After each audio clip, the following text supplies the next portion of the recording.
This is so exciting. We have not one but two folks from Chucklefish on the call. Hello, hello. There we go. I am here. Amazing. I am so excited to have you guys. Welcome, Armagon. Thank you for having me. Don't know why I said that so weird. So I'm not sure how much of a time I've got on the stream on my side here, because I'm watching it, unless I should be watching it elsewhere. That's alright. There's a 20-second delay, just in case I have to cut it for some reason. Fair shout, fair shout. Yeah, everything that's happening on screen for me is 20 seconds behind as well. But that does mean that we can just chit chat and leave the commentary up to Sneaky, because only Sneaky can see what's going on in real time. Yeah, so I mean, in general, it's been like, I must admit, I have a soft spot for the chaos of 4-player free-for-all. I don't get to do it very often, cause just lack of time, but I do just enjoy seeing the moment when one player just collapses under the might of someone else, and then just everything goes crazy, because then the race is on to grab whatever resources you can. And I mean, you guys were touching on this before, how like if you don't pick your timing to kill the enemy commander correctly, you can end up with two players who are suddenly like, let's just gang up and take him out, and very quickly turns into a 1v1 situation. But I've definitely had my share of sneaky wins in the office before we'd even released Wargroove, doing sneaky shenanigans in a fog of war circumstance. Yes! Hiding dragons in forests. Sneaky dragon, if you will. That's actually how I got the name Sneaky Dragon. When I first started playing Wargroove, I would do a lot of fog FFA, and I realized very early that a hidden dragon is a very scary thing.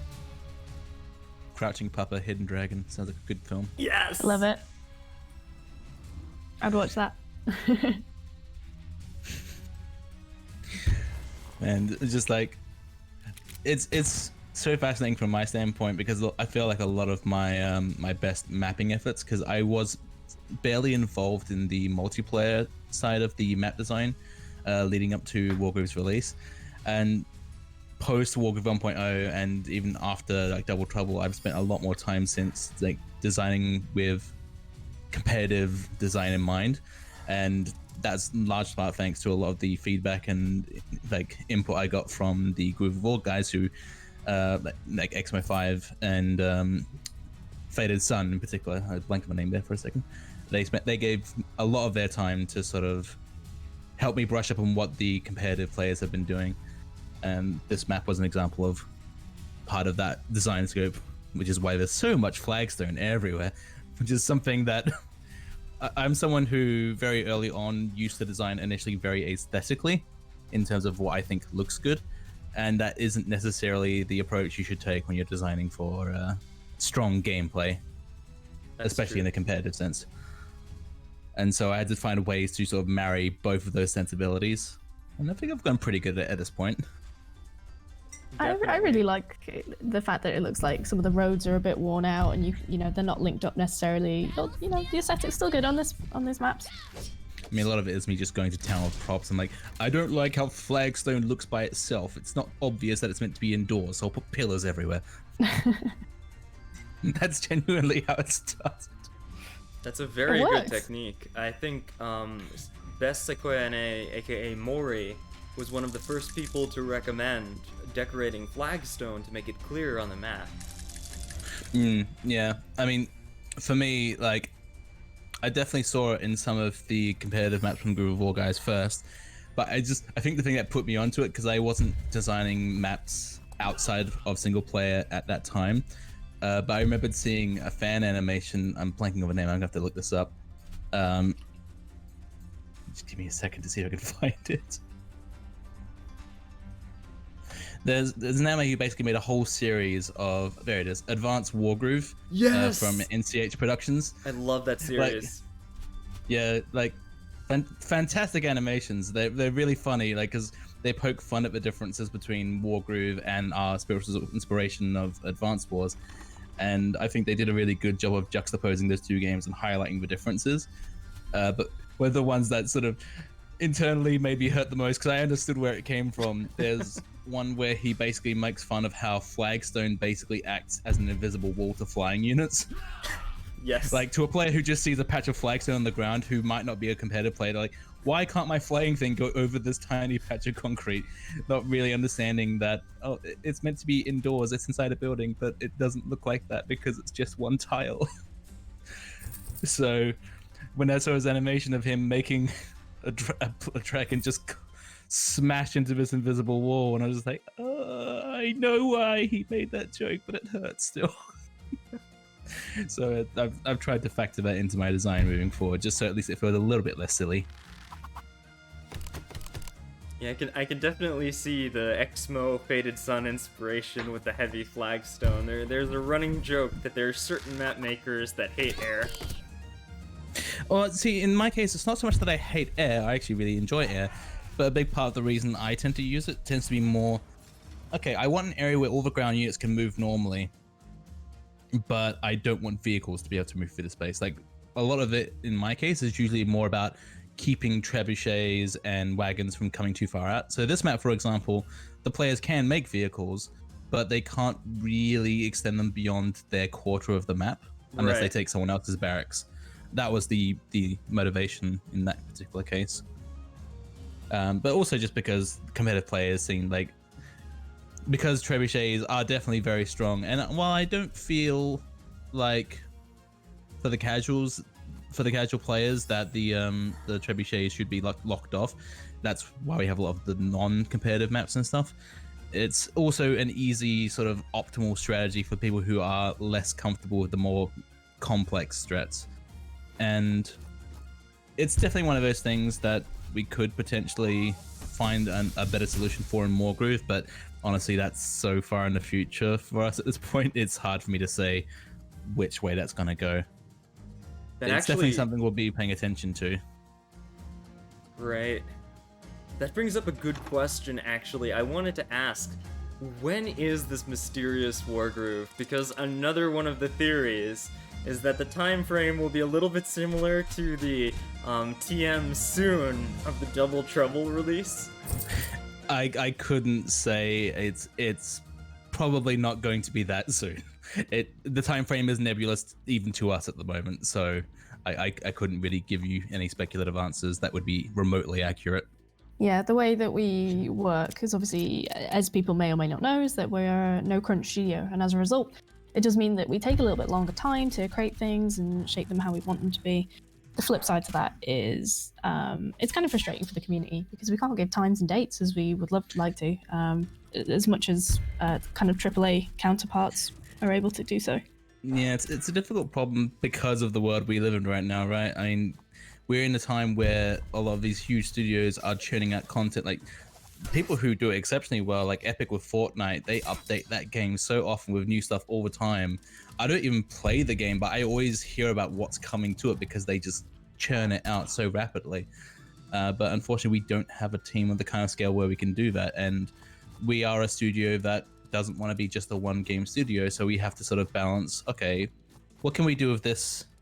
And what can we sort of focus on for our next sort of big project? And that's kind of how we've always worked. Like, Starbound was like a 6-year endeavor for us, and Wargroove initially started as what was just meant to be a let's have a game project that we can do quickly. It was originally sort of projected to take us about a year to make, ended up taking 2 basically, just because we realized, all right, if we want to do this right, we need this extra year. We need to give this game a full-blown campaign, because even the campaign was not a part of the original plan.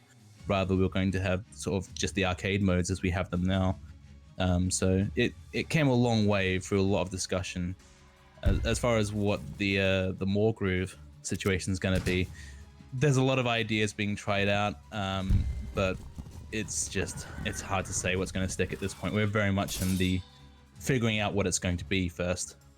Yeah, that's true. Not to mention, like you were saying, the current sort of landscape of the world, and not necessarily, if the world was as normal as it would have been when we were creating Double Trouble, it's not just us that's impacted. It's if we were to put our, it's platform holders like Nintendo and everybody is impacted by coronavirus and lockdown and everything that's kind of going on.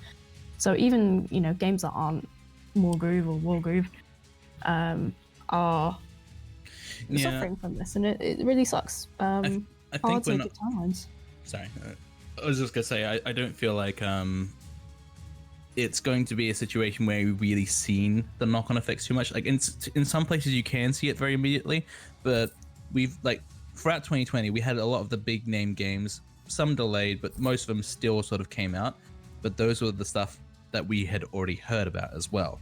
And there's probably countless projects behind the scenes that we don't know exist yet that have had their timelines pushed back several months, a year, a couple of years, just because, I mean, from my own experience, I found it hard to adjust to working at home. Like it took me a few months before I started to really feel comfortable working in my home space and being able to stay on track, because I'm an easily distracted individual, and that's not very conducive to getting productive work done.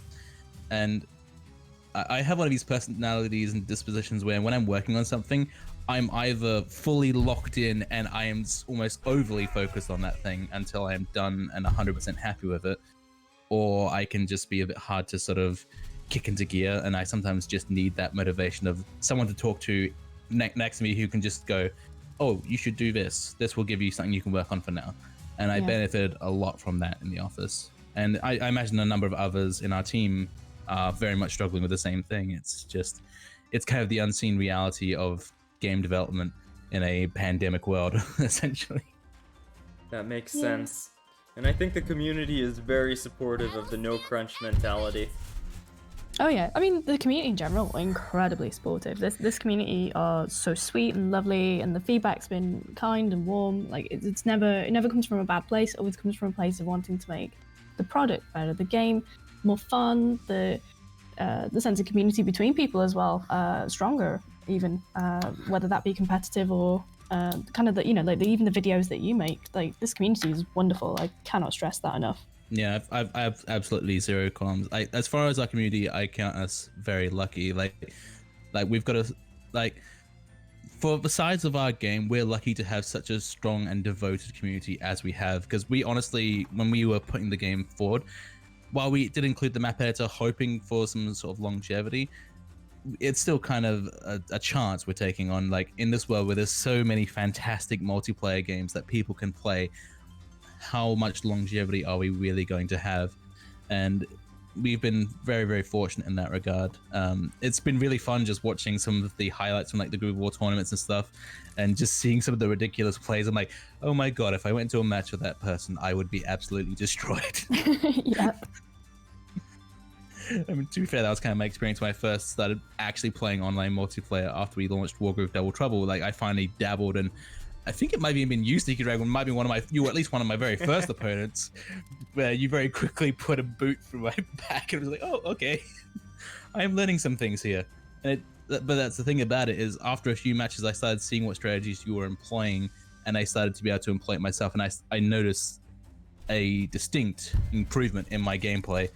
And I think that's one of the things that's fun about these kind of games, is that you can see what strategies people are employing. You can see how they do that stuff. So when I see the crazy like Ryota dashes where people cover like the majority of the map, I'm like, I have a hard enough time figuring out about 3 or 4 steps ahead, let alone that many steps ahead. There's actually a new game mode, Armagon. I don't know if you've seen it, called Ryota Chess. Yes, I featured it in the map spotlights. Yes, right, you did. I did try it. I don't think I would do very well at it. I think Zeranix is going to play some just after this stream when we go over to him. I'm game to watch other people get like mentally taxed. It's like I'm one of those people. Puzzles are not my strong suit, and Ryota is very much a puzzle person's like character. Like, if you have the mindset and the brain power to quickly work things out, you can absolutely destroy people with Ryota. I am not that person, so I tend to stick with the more all-round characters like Mercia and stuff. I've got to admit, although I'm good with Ryota in an actual match, Ryota Chess, I have not won a single game. Maybe one? I think I've lost every game I've played except one. Yeah, I wouldn't fancy my chances being particularly good in that circumstance. It's actually kind of interesting also just how, like, and I mean, this obviously was partially our intention, but I think the thing I really enjoy the most is just seeing these custom game modes come out of the people who, like, probably my biggest regret is just the lack of time to really dig into the event editor and teach people how to do it. But it's such a behemoth of a thing to like, it took me a long time just to even learn it. And I've actually had a project I was writing another of those videos, but unfortunately got to a point where my time was just sort of needed on Witchbrook. And so as a result, I was kind of like, oh, I don't really have the time to keep writing this video, unfortunately. And I always feel a bit bad about that, because I know there's a ton of people out there who really would like to dig into the event editor and stuff, which is why I'm actually very grateful that you've actually been putting out videos like that, Sneaky, because at least there's someone out there showing people how you can do some cool stuff, because it's not an easy thing to teach. I know how hard it is to teach people that stuff when I struggled with learning it myself. So it requires a particular kind of mindset. So whenever I see someone come up with a really elaborate custom game mode that seems simple when you play it, but I know just how much work must have gone on behind, in the background, in that event editor, just how much stuff must be in there to make that simple game mode work as well as it does. I'm glad you liked the tutorial video. I've been trying to recommend yours as well, because like you said, there's so much to cover. I've made a few videos on it, but I feel like I haven't even scratched the surface. That's the thing. I tried to make a sort of rough plan to think about, okay, how can I teach someone just the basics? And my approach was going to be to sort of build a simple single player missions, but even that doesn't really cover the bulk of things, because depending on what the creator wants to do, it could very much be this is exactly the right amount of stuff I needed to know, or it could just completely not touch what they need to know, because unfortunately it's essentially programming. It's simple programming, but it's programming. And so it takes a particular kind of mindset and patience and willingness to experiment often to make those things work. Like, one of the ones I struggled with most, which in practice is very simple, but in reality of making it was not simple for me. In the Wargroove Double Trouble campaign, there's one mission where you go to Heaven Song, and the Twins player has to sort of go inside this building complex, and there's a few simple puzzles. Each of those puzzles was individually very simple to play. Like, there was one where you just step on the right combination of buttons, another where you have to essentially win a mini puzzle match, and another where you just have to step on buttons in the right order. But those puzzles individually took me hours of time to set up for each one. It was like a few days work just to make those 3 simple puzzles work exactly as I desired. And I'm just like, when I mean, Emo Chappington actually is a good example, because they were making a working calculator in the game. I'm like, oh my goodness, the game wasn't even designed to be used for that. They need a full computer in the game. Yeah, I was just like, I mean, it's very impressive, but I'm like, I'm just like, that is commitment. Like, I had enough trouble bashing my own head against that particular wall. So it's always very cool whenever I see someone who just, in spite of the lack of really robust tutorials or things to teach you and stuff, there have been very cool creative people who have just done incredible things with the tools. And it just, I mean, I'd hope it also just highlights the fact that the event editor that the players have access to is pretty much one-to-one to what we were working with. Like, the only thing really missing was a couple of assets that were kind of sort of crammed into the story but weren't really designed for public use. There's a mod for that. I heard. If someone wants to spoil themselves or gain access to stuff that wasn't really designed to be used, like, at that point, when you're using that kind of mod, then the onus is kind of on the person using that mod to understand that, okay, this is not going to look good in all circumstances because it wasn't designed to. there are definitely going to be things that you might pull out of there that are going to be broken in very specific circumstances. That's just kind of the nature of things. Sometimes you need to yeah. yes. So Emo Chappington and Chaz, like, I've seen Heaven Song 2 puzzle solving. Christ, that map looks like a mess of events. Yes. 100% yes. I'm sure that had it been left to like our programming wizards, they probably could have figured out a more efficient, streamlined system for it. But edge cases is definitely the biggest thing I had to account for there. Like, it telling you when you've done something wrong so the player understands what the puzzle is. Right.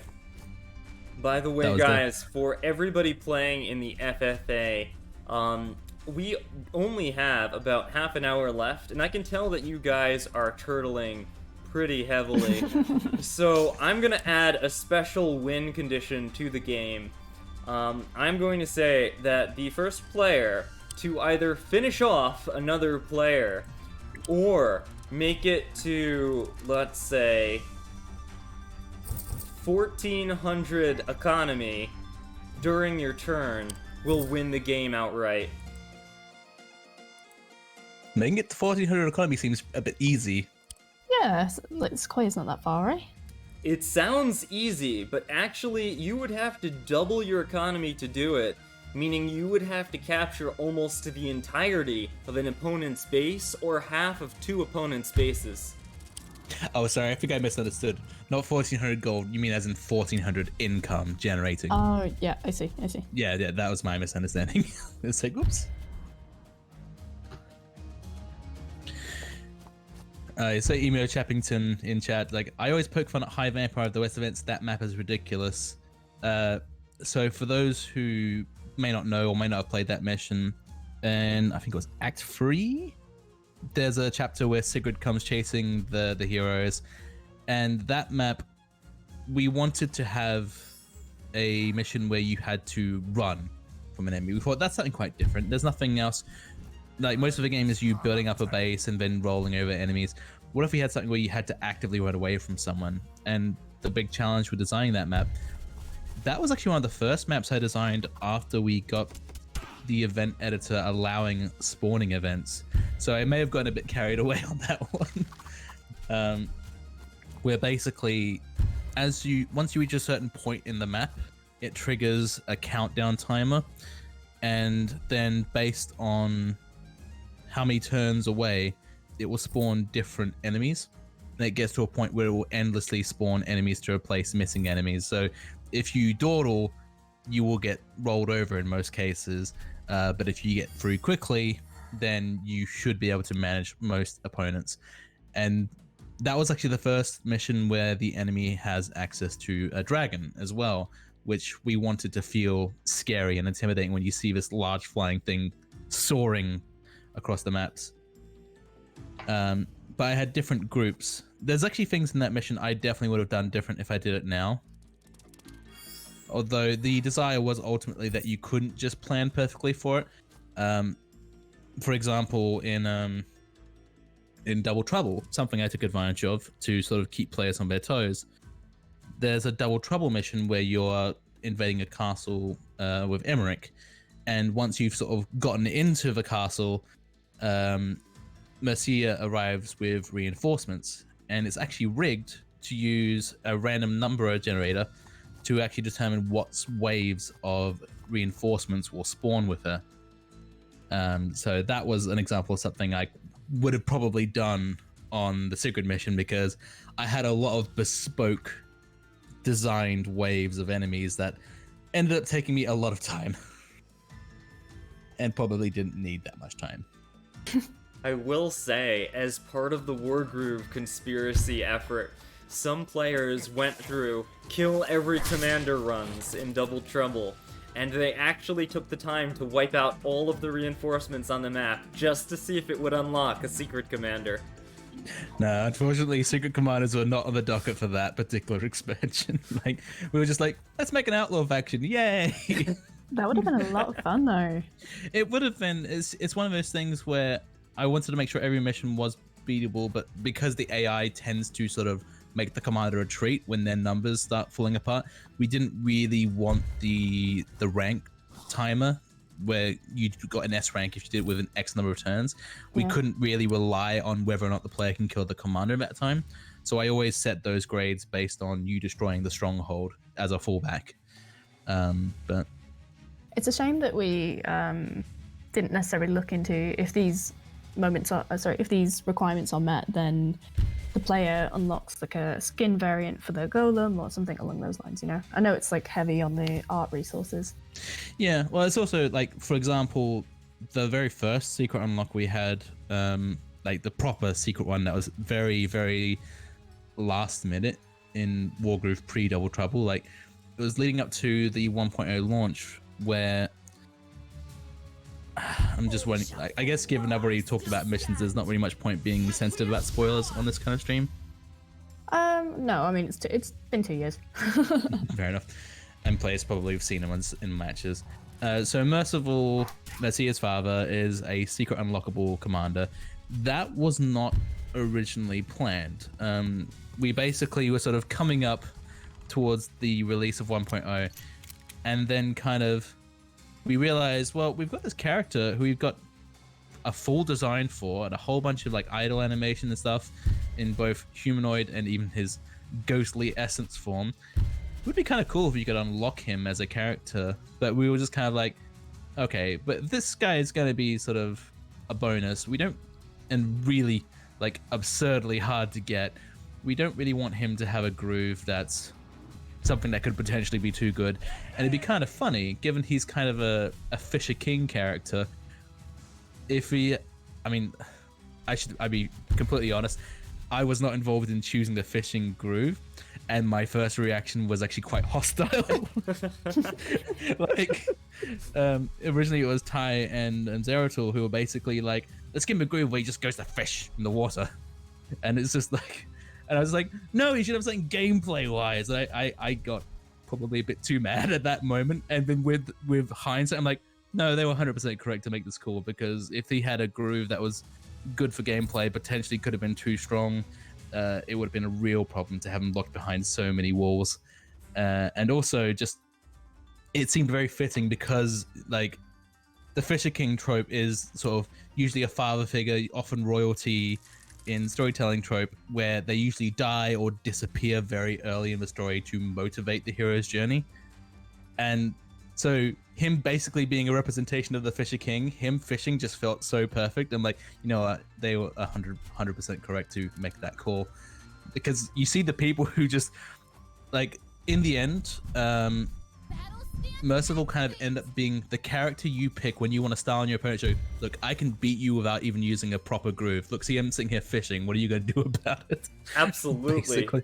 And I think that's what makes Merciful one of the memeiest and possibly most humorous commanders. In fact, there's a running joke that's actually true. Merciful has never lost a Test Your Metal event match except playing against another Merciful. Merciful has a 100% win rate in Test Your Metal.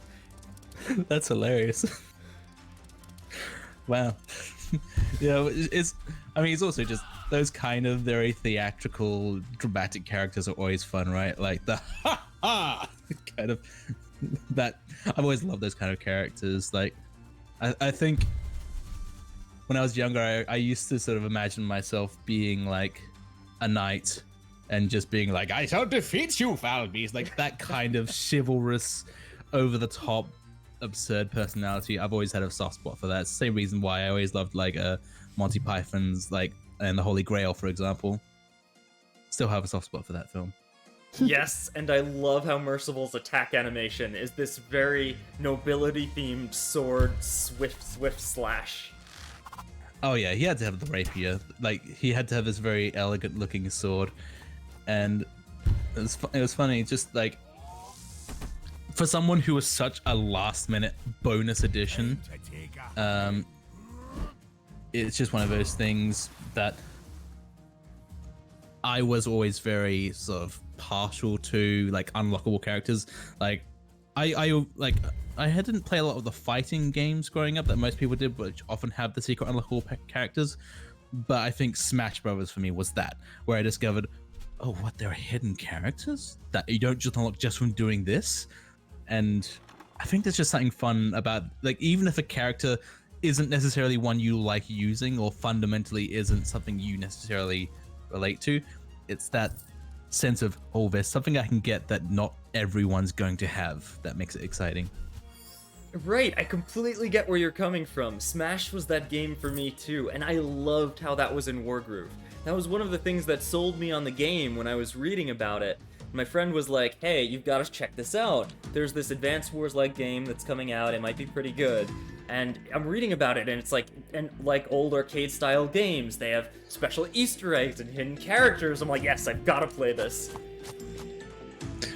Yeah, I definitely would like we've definitely had ideas for lots of commander grooves and stuff like that, and ways we can sort of like develop the idea of the commander further, because that's definitely the thing that gives Wargroove its more distinct identity. Like, because we've made no secret of the fact that we took a lot of influence from Advance Wars. Like, we have a deep love of Advance Wars, and like, while it's a shame intelligent systems don't look like they're doing another Advance Wars of their own anytime soon, it's like we're glad that we were able to sort of take our own shot at making our own entry to the genre that feels distinct from all the like the Fire Emblems of the world that basically intelligent systems are doing these days. Right, and I think Wargroove definitely captures that far better than Fire Emblem. The great game series, don't get me wrong, but it's not the same level of like war-based tactics. Yeah, definitely. I mean, I can understand why people looking at like Wargroove look at it and assume it's like Fire Emblem, because for a lot of people, Fire Emblem is the first sort of top-down, multiple unit controlling strategy game that they'll have played. Like, I really enjoyed them. I played them obsessively on the DS, but I also grew up playing like original XCOM. Like, I'm an old boy as far as Chucklefish goes, so I grew up with like XCOM as my first introduction to like turn-based strategy. And I've always preferred smaller scale, usually. Like, so squad-based was always more my personal domain. And so I was personally among the people who was actually a bit more uncertain about whether I could contribute much of value to Wargroove when it first started. Just because I don't typically play that many strategy games, let alone multiplayer. But as I spent time working on the campaign, I started to realize, oh, I actually have a lot of ideas of things I can do with this. There's unique things I can bring to the table here that I maybe underestimated myself on. And so I feel like anything I do in this genre, following up on Wargroove, I've learned so much from my time working on this game. And I would definitely be happy to take some of what I've learned and put it into something new down the line. Just don't know what exactly that will be. You know, aside from Witchbrook. Multiple unit suicides coming out. I think that was like 5 unit suicides. Here comes an archer fire. Is Chappington going for the win here? Yes! They take it! Chappington has won the game. By the win condition I announced, Chappington wins the FFA, taking out Barrett RTS. No easy feat. Well done, Chappington. That was a really nice lethal. Did you see the chat? Chappington was diplomacying with Sequoia. Says, hey Sequoia, you want to do me a favor and bomb Barrett for me? I promise I won't steal the lethal.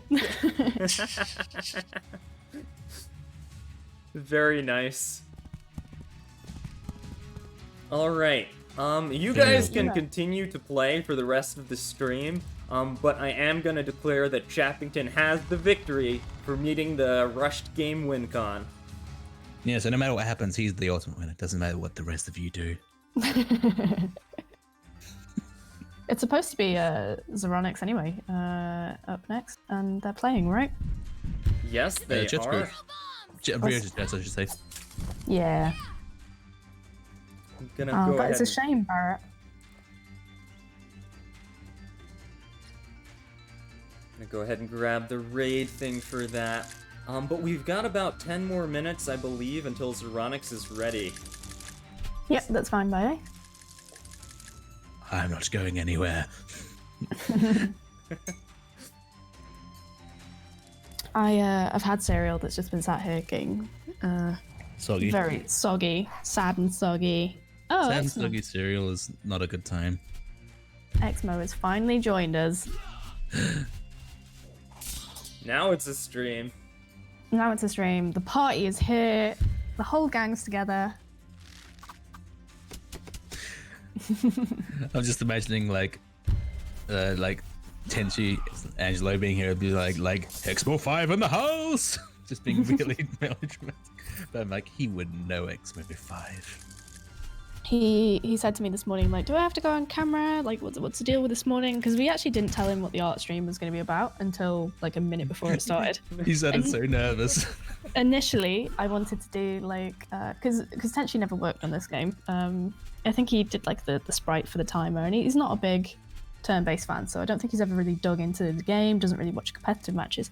I thought it'd be quite funny to tell him to draw the units and commanders from memory, and then he'd just have to figure out what they look like. And I thought that would be interesting, but also probably makes us look a bit silly if one of our devs doesn't know. I was gonna say I'm not sure if he would know, because he really joined Rise while wrapping up with Double Trouble.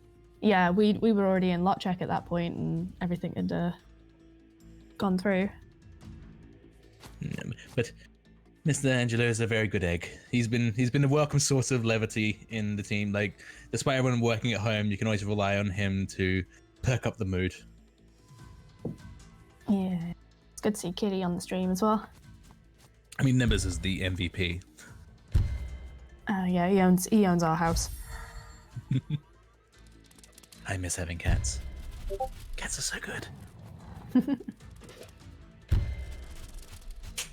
Alright, I'm not gonna say that I lost the raid command or that I'm a complete noob in terms of raiding, but I would like to give a shout out to Barrett RTS for thankfully giving me the command again, as I rather needed it. It's just /raid, right? And then the name of the channel. Thank you, Barrett. He's should go follow him, everyone that isn't already. I think he's Barrett RTS in the chat. Barrett is another good egg. Mm-hmm. This is a phrase I never used before moving to the UK. A good egg is very specific. Yeah. I mean, look, I'm originally from Australia, so a lot of my Australianism I've noticed, dripped away from me as I've spent more years here in London. It's like, I'm becoming more British by the day, aren't I? So, while I have you guys for maybe 5 more minutes, I wanted to ask, what is your favorite commander? Oh, God. Am I allowed to split this into favorite commander personality, favorite commander to use? Yes, I did that, so yes. Okay. I think my personal favorite to use overall is probably Greenfinger. I really like the Vine Wall since they made them so they can move. Mechanically, I just like the idea of being able to use them defensively or to apply pressure and trap someone. I find it quite effective for that. But then again, Wolfar's tee-off is so good too. It's really hard to pick out of those two. Wolfar's my favorite. Just aesthetically, everything. The tee off, so much fun. It's so stupid and just wonderful. Aesthetically, in terms of just fun factor, I love Ragnar so much. Ragnar is just like her screaming, overly excitable and child tantrum. Like she's basically my spirit animal in commander form. It was quite funny. I always felt a bit bad whenever we had, because when we were doing the voice recordings for all the commanders, like most of the time it was fairly straightforward. We'd give them the script, they'd send us the dialogue, and we'd give feedback, and they'd send us new takes. Kim Lin Tran, who is the voice of Ragnar, if anyone who's heard her, she screams a lot. So not a character that would necessarily be very easy to do for prolonged periods of time. And so I felt bad going back to Kim Lin on the first retakes, be like, hey, sorry, these takes are really good, but the microphone quality's a bit lacking. Can you do these all again? Like all of them, there's like 2 hours of recording. Can you do all of it again? And I felt so bad. She's like, yeah, sure. But I remember seeing a bit of her on stream, emulating, doing the Ragnar voice live on stream, and just watching her scream into her microphone. I'm like, Oh, I could feel the pain in that throat. I'm like, I know voice actors are professionally trained and they know how to sort of control their voice, but I just imagine I can't even do that for like 5 minutes without having a raw sore throat. And she did this for hours. I'm just like, oh my goodness, I'm sorry. I'm sorry I did this to you. But her lines are some of my favorites. Like, just the enthusiasm with which she screams, like, yeah! was always one of my favorites. Pilgrim, can we hear your Ragna impression? Absolutely not. I've got neighbours that probably wouldn't be too happy if I was to yell down the mic. My wife is down the other end of the house. She's probably just hearing distant bits of me talking very loudly. I warned her in advance I was going to be on stream today, but just imagine her hearing me screaming to seemingly nothing. Yeah. Have you managed to see Shu's Ragnar cosplay? Yes, it's fantastic. I know you have. Who else, Sneaky Dragon? Sneaky Dragon. I have not yet. Where can we see this? Oh, I'm gonna have to ping Shu, tell her to drop those pictures. I think she Instagrammed it, didn't she? Don't know if she's called the same thing on Instagram. Yes, Shu Beans. Let me see. Many pictures of her baby now. Everyone make sure to follow Shu on Instagram. If you want all the baby pictures. Yes. The lovely thing about team meetings now is that when Shu comes on stream, she sticks the headset onto the baby and the camera is just on the baby and it's like banging away on the keyboard. It's very funny. You just occasionally see the baby clambering onto the keyboard while we're all trying to have a serious discussion of this, and then, I'm just sitting here watching baby in the corner, I'm like, so cute. It's like, focus. To be fair, I have the same reaction whenever I see any of the Chucklefish staff's pets also in the background or in their laps. Adam Supernorn has this absolutely adorable Cocker Spaniel called Benji, and I love him. Oh, I miss Benji. He's so cute. I can't wait for when we can work in the office again so I can nag him into bringing Benji. I'm like, you realize you have to bring him to the office at least once. Just once, just so I can pet that little floof. He's very chaotic, I must say. I grew up with a Cocker Spaniel, and yeah, that's normal. They are forces of chaos. And yes, Emo Chappington, I think it was for EGX Rest? Yeah. Like, she dressed up and she basically made it herself from scratch. It was very good. Like, I'm surprised, like just how good it came out, because she talked about it, but you know what it's like, because I didn't know her, like, cosplaying hobby, so in my mind it was just kind of something she was doing for fun, but then I saw the actual costume and I'm like, oh, but she's done a really good job here. Like, and I remember her telling me about, yeah, Sedge played himself, Xma5. No, that was actually Sean Chiplock, who people also know as the voice of Revali and the Great Deku Tree from Breath of the Wild. He also voiced, aside from Sedge, Greenfinger and Valder. And the only reason we got away with that is because he was a good enough voice actor that he was able to do all three of those characters and they felt distinct. Wait, hold on. You're telling me, you're trying to tell me here that Valder is the Great Deku Tree? Yes. And Revali. Smug Bird from Breath of the Wild. Like, That's so amazing. like Revali was like the best of, like, the one thing that made that English dub like fantastic in my mind was just listening to Revali's absolute smugness. Oh, Like, just gloating about how great he was. I'm like, oh my god, I love this character. that's amazing. He's a complete. But yeah, Great Deku Tree is also. I mean, we actually had concerns when we first cast him when he did his Greenfinger voice, because we sort of, because our audition process was fairly open. We basically had lots of voice actors submit their auditions, and we just kind of went with the voices we thought sounded best, and it just ended up leading to us picking like, oh, we've picked Sean Chiplock for like 3 different characters, but they're all distinct enough, so it's fine.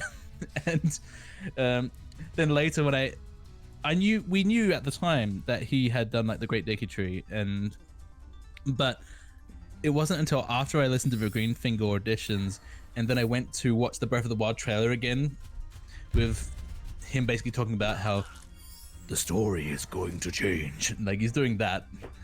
And I was just like, oh, it does sound quite simple. Now I put them side by side. They both have the same sort of old tree energy, which was fitting for Greenfinger. It's just like, it's one of those things you don't think about until you hear them side by side, or unless you know the voice actor's voice quite well. I think these days, most people would know Sean for his work in ReZero. As far as I know, I always forget the protagonist's name. Was it Subaru? No! No! He's in that too? Yeah, he's the English dub voice for the protagonist. I'm just taking my name because I'm sure I've got that wrong. Oh no, Subaru Natsuki. That's also Sean Chiplock, who does his English dub now. There are so many mods we need to make for Valder, guys. Get on that, community. you just replace him with all these desperate Subaru lines of him just being destroyed emotionally. I've still got to watch that show. I keep hearing about how good it is. And it's one that I think my wife and I would quite like to watch together at some point. It's just finding time. Second season just started airing, I think. We need a Great Deku Tree Greenfinger mod.